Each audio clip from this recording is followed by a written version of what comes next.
નમસ્કાર વિદ્યાર્થી મિત્રો, મારી YouTube ચેનલ વિદ્યાદીપમાં આપ સૌનું હાર્દિક સ્વાગત છે। મિત્રો, આજના વિડિયોની અંદર આપણે ધોરણ 7 નો વિષય છે હિન્દી, તેમાં બીજા સેમેસ્ટરનો પાઠ બીજો। આ પાઠનું નામ છે હમ ભી બને મહાન। આ એક પ્રેરક પ્રસંગ છે। આ પાઠના ગાલા સ્વાધ્યાય પોથીના પ્રશ્નો અને તેના જવાબો વિશે આજે આપણે આ વિડિયોની અંદર માહિતી મેળવીશું। વિદ્યાર્થી મિત્રો, જો તમે મારી ચેનલમાં નવા હોય તો મારી ચેનલને જરૂરથી સબસ્ક્રાઇબ કરો, વિડિયો લાઈક કરો, શેર કરો અને બેલ નોટિફિકેશન આઇકોન ઓન કરો, જેથી આગળના દરેક નવા વિડિયોની નોટિફિકેશન તમારા મોબાઈલની સ્ક્રીન પર મળી શકે। તો ચાલો વિદ્યાર્થી મિત્રો શરૂ કરીએ। ધોરણ 7 મો વિષય છે હિન્દી, તેમાં બીજા સેમેસ્ટરનો પાઠ બીજો। આ પાઠનું નામ છે હમ ભી બને મહાન। पहला प्रश्न, निम्नलिखित प्रत्येक प्रश्न के उत्तर के लिए दिए गए विकल्पों में से सही विकल्प चुनकर उसका क्रम अक्षर प्रश्न के सामने दिए गए बॉक्स में लिखिए। तो पहलो प्रश्न है तेमा जवाब आवशे ऑप्शन ए 2 रुपये में, बीजा में आवशे ऑप्शन सी पूना में, त्रीजा में ऑप्शन डी अतिथि, चौथा में ऑप्शन बी रमेश, पांचमा में ऑप्शन डी हरामखोर। त्यार पछी प्रश्न नंबर 2 छे, उचित विकल्प के सामने का गोला कीजिए।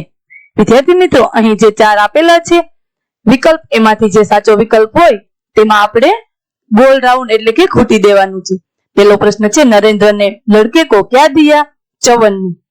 बीजा में जवाब आवशे महादेव गोविंद रांडे, त्रीजा में जवाब आवशे निमंत्रण पत्र, चौथा में जवाब आवशे मंच अने पांचमा में जवाब आवशे कप्तान। त्यार पछी प्रश्न नंबर 3, कोष्टक में से उचित शब्द चुनकर रिक्त स्थानों की पूर्ति कीजिए। तो पहली खाली जग्या छे तेमां जवाब आवशे चवन्नी, बीजा में अतिथि, त्रीजी खाली जग्या में अल्पाहार, चौथा में विश्व रिकॉर्ड, पांचमा में खजाने, छठा में लालसा। त्यार पछी प्रश्न नंबर 4, सही वाक्यांश चुनकर विधानों को पूर्ण कीजिए। पहलो वाक्य, छोटा बच्चा सामने से आ रही मोटर से बिल्कुल बेखबर था। बीजू वाक्य, वस्तु से व्यक्ति का जीवन अधिक महत्वपूर्ण है। त्यार पछी प्रश्न नंबर 5 छे, निम्नलिखित प्रश्नों के उत्तर एक एक वाक्य में लिखिए। पहलो प्रश्न, शिवलिंग खरीदने के बाद नरेंद्र के पास कितने पैसे बचे थे? शिवलिंग खरीदने के बाद नरेंद्र के पास एक चवन्नी बची थी। बीजो प्रश्न, नरेंद्र ने बालक की जान क्यों बचाई? क्योंकि उसकी दृष्टि में यह उसका प्रथम कर्तव्य था। तीजो प्रश्न, स्वयंसेवक आगे चलकर किस नाम से प्रसिद्ध हुआ? स्वयंसेवक आगे चलकर गोपाल कृष्ण गोखले के नाम से प्रसिद्ध हुआ। चौथो प्रश्न, सचिन तेंदुलकर किस टीम का कप्तान था? सचिन तेंदुलकर भारत की अंडर 14 क्रिकेट टीम का कप्तान था। पांचमो प्रश्न, हजरत अली ने कौन सी मोमबत्ती बुझाकर कौन सी मोमबत्ती जलाई? हजरत अली ने राज्य की मोमबत्ती बुझाकर अपनी मोमबत्ती जलाई। छठो प्रश्न, हजरत अली कैसे शासक थे? हजरत अली बहुत ही प्रामाणिक शासक थे। सातवां प्रश्न छे, लड़के ने रोने का क्या कारण बताया? उसके पास एक चवन्नी थी जो कहीं गिर गई, अगर वह नहीं मिली तो माँ उसे बहुत पीटेंगी। आठवां प्रश्न, नरेंद्र बड़ा होकर किस नाम से प्रसिद्ध हुआ? नरेंद्र बड़ा होकर स्वामी विवेकानंद के नाम से प्रसिद्ध हुआ। नौवां प्रश्न, इस प्रसंग में नरेंद्र में कौन कौन से गुण नजर आते हैं? नरेंद्र वस्तु की अपेक्षा व्यक्ति को अधिक महत्व देता है, उसकी दृष्टि में मानवता का स्थान सबसे ऊंचा था। 10वां प्रश्न छे, द्वार पर रांडे को देखकर स्वागत समिति के सदस्यों ने क्या किया? तो तेना जवाब में आवशे स्वागत समिति के सदस्यों ने उन्हें आदरपूर्वक मंच की ओर ले जाने का प्रयास किया। 11वां प्रश्न, अल्पाहार के समय कौन नहीं दिखाई दे रहा था? अल्पाहार के समय क्रिकेट टीम का कप्तान नहीं दिखाई दे रहा था। 12वां प्रश्न, सफलता के क्या क्या आधार है? जवाब में आवशे लक्ष्य के प्रति एकाग्रता, अविरत अभ्यास, कठोर परिश्रम और लगन ही सफलता के आधार है। 13वां प्रश्न, हमारे पुरखों ने क्या कहा है? किसी की धनमाल की लालसा मत करे, यह कहा है। त्यार पछी प्रश्न नंबर 6 छे, निम्नलिखित प्रश्नों के उत्तर लिखिए। पहलो प्रश्न छे, स्वयंसेवक ने रांडे जी से क्या कहा? जवाब में आवशे जिसके पास निमंत्रण पत्र हो उसी को प्रवेश देने के लिए मुझसे कहा गया था। आपके निमंत्रण पत्र की मांग करके मैं अपना वही कर्तव्य निभा रहा था। अब स्वागत समिति के लोग ही बिना निमंत्रण पत्र आपको मंच पर ले जा रहे थे। ये लोग ही रोड़ा अटकाएंगे तो मैं अपना कर्तव्य कैसे निभा पाऊंगा? भेदभाव की नीति मुझसे नहीं बढ़ती जाएगी। ત્યાર પછી બીજો પ્રશ્ન છે, સચિન તેંડુલकर ने अपनी सफलता का क्या रहस्य बताया? तो जवाबમાં આવશે, वह अपना हर मैच 3 बार खेलता है। पहली बार वह मैच अभ्यास के रूप में खेलता है, दूसरी बार मैदान में सचमुच खेलता है, तीसरी बार वह अपने खेले गए मैच के मूल्यांकन और उसके आवश्यक सुधार के रूप में देखता हूं। ત્યાર પછી ત્રીજો પ્રશ્ન છે, सचिन तेंदुलकर क्रिकेट जगत में क्यों मशहूर है? जवाब, एक क्रिकेट खिलाड़ी के रूप में सचिन ने अद्वितीय सफलता प्राप्त की है।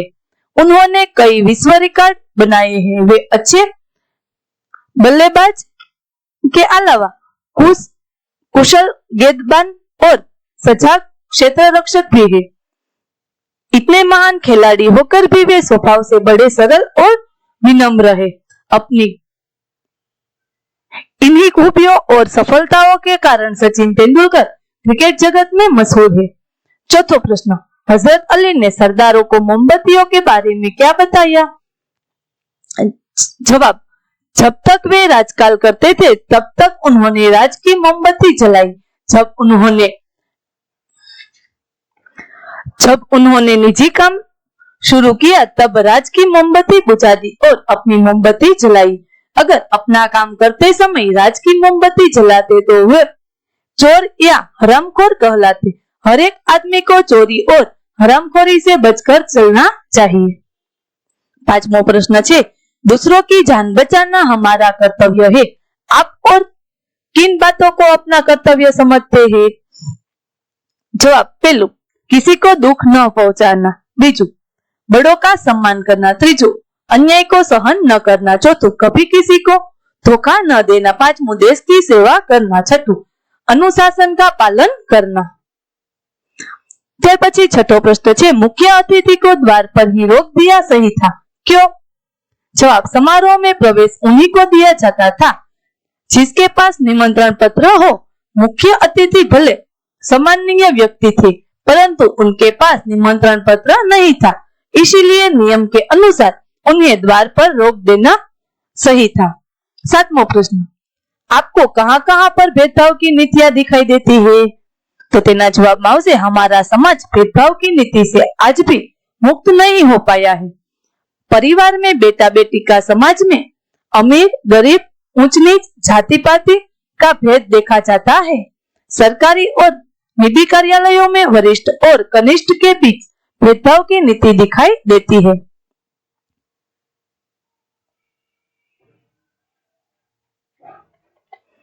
आठवां प्रश्न है, सफल होने के लिए हमें क्या करना चाहिए? सफल होने के लिए हमें लक्ष्य के प्रति जरा भी लापरवाह नहीं होना चाहिए। लक्ष्य को पाने के लिए लगातार अभ्यास करना चाहिए। अभ्यास के समय दिखाई देने वाली अपनी खामियों को दूर करना चाहिए। 9वां प्रश्न है, आप किसको प्रामाणिक इंसान कहते हो? तो तेना जवाबમાં આવશે, जो व्यक्ति अपनी मेहनत की कमाई के सिवाय और किसी धन का उपयोग नहीं करता उसे मैं प्रामाणिक इंसान कहता हूँ। वह वस्तु का सही दाम लेता है। प्रामाणिक अधिकारी कभी किसी से रिश्वत नहीं लेता, उसे लोगों को मैं प्रामाणिक इंसान कहता हूँ। ત્યાર પછી 10મો પ્રશ્ન છે, लोगों की बात सुनकर नरेंद्र ने क्या कहा? लोगों की बात सुनकर नरेंद्र ने कहा कि मेरा शिवलिंग तो साधारण मिट्टी का था। बालक की जान बचाने में वह टूट गया तो क्या हुआ? शिवलिंग को बचाने की अपेक्षा इस बालक की जान बचाना मेरा पहला कर्तव्य था। 11वां प्रश्न, रांडे को किसने रोका, क्यों? रांडे को द्वार पर नियुक्त स्वयंसेवक ने रोका। द्वार पर नियुक्त स्वयंसेवक को यह जिम्मेदारी सौंपी गई थी कि वह उनकी अतिथियों को प्रवेश दे जिनके पास निमंत्रण पत्र हो। रांडे समारोह के मुख्य अतिथि थे परंतु उनके पास निमंत्रण पत्र नहीं था, इसीलिए स्वयं सेवक ने उन्हें रोका। 12वां प्रश्न है, कोच, मैनेजर और साथी खिलाड़ी क्यों दंग रह गए? तो तेना जवाब में आवशे, अल्पाहार के लिए सब हाजिर, परंतु टीम का कप्तान दिखाई नहीं दे रहा था। पूरी टीम उसे ढूंढने लगी। आखिर वह कमरे की गैलरी में था। वह एक हाथ से गेंद दीवार पर खेप रहा था और जब गेंद टकराकर वापस आती थी तो दूसरे हाथ से गेंद को बल्ले से खेलता था। क्रिकेट के प्रति टीम के कप्तान का ऐसा लगाव देखकर सब दंग रह गए।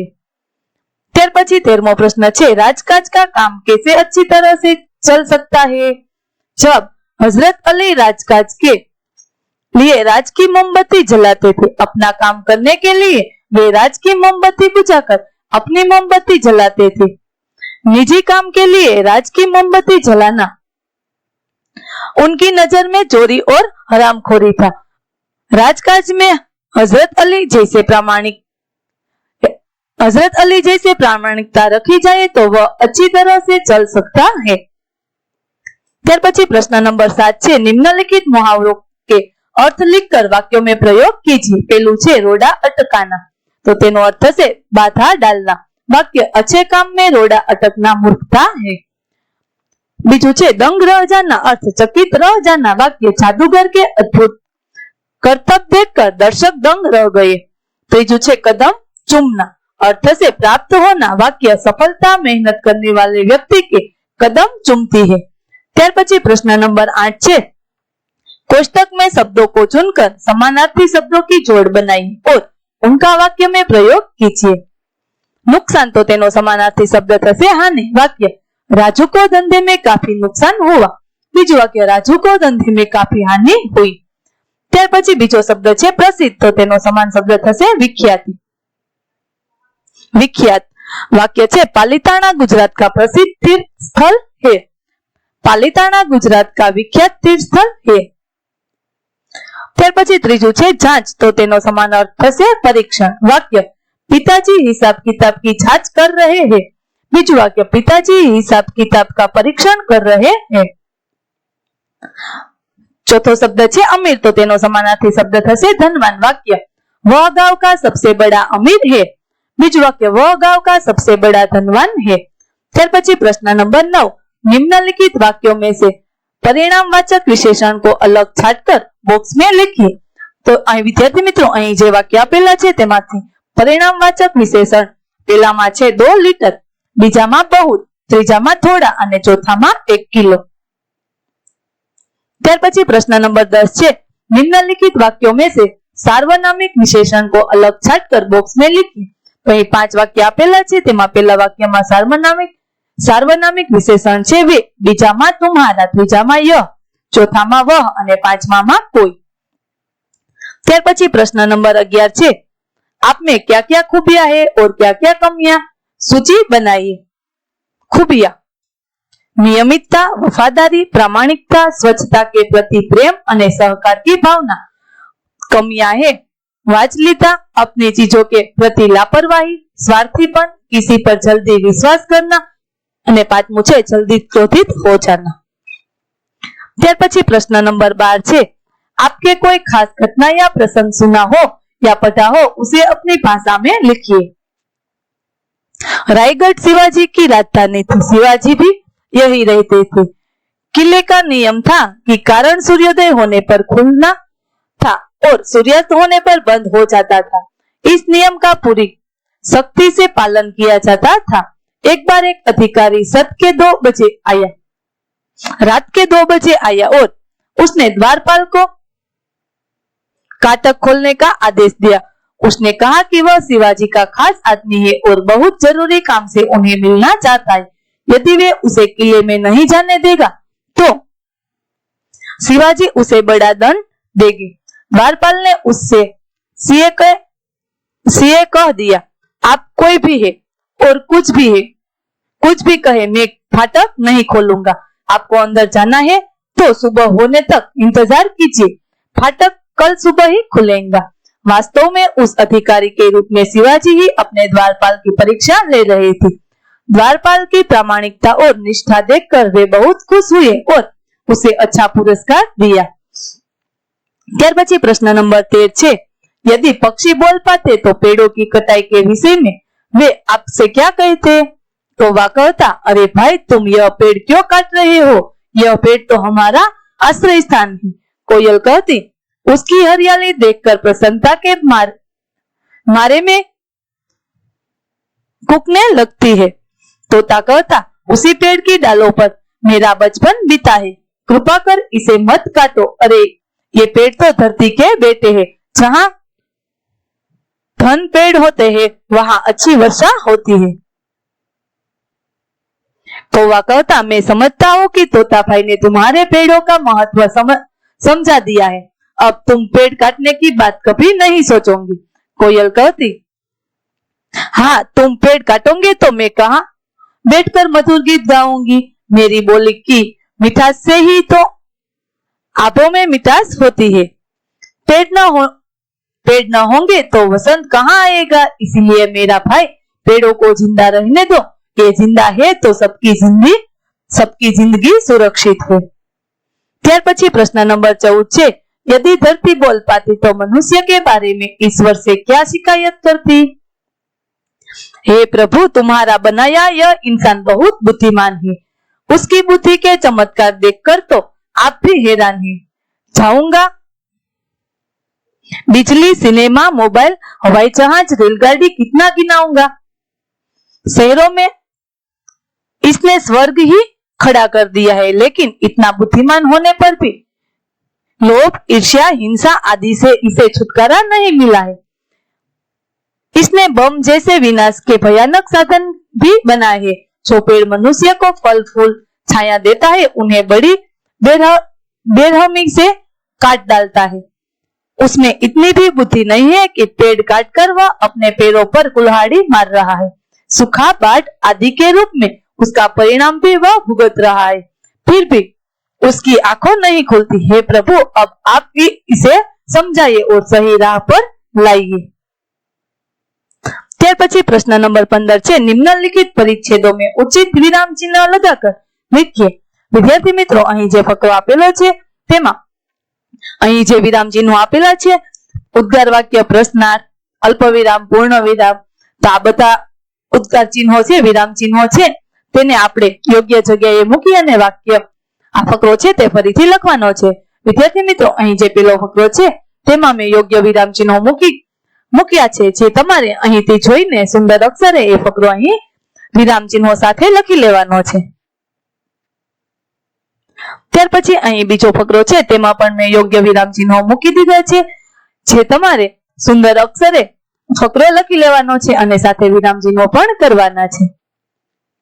વિદ્યાર્થી મિત્રો, અહીં આપણો ધોરણ 7 હિન્દી વિષયનો બીજા સેમેસ્ટરનો પાઠ બીજો હમ ભી બને મહાન આ પાઠના ગાલા સ્વાધ્યાય પોથીના પ્રશ્નો અને જવાબો પૂરા થાય છે। આગળના પાઠના ગાલા સ્વાધ્યાય પોથીના પ્રશ્નો અને જવાબો મેળવવા માટે મારી ચેનલને જરૂરથી સબસ્ક્રાઇબ કરો। વિદ્યાર્થી મિત્રો, ફરી મળીશું પાઠ 3 ની અંદર, ત્યાં સુધી આવજો।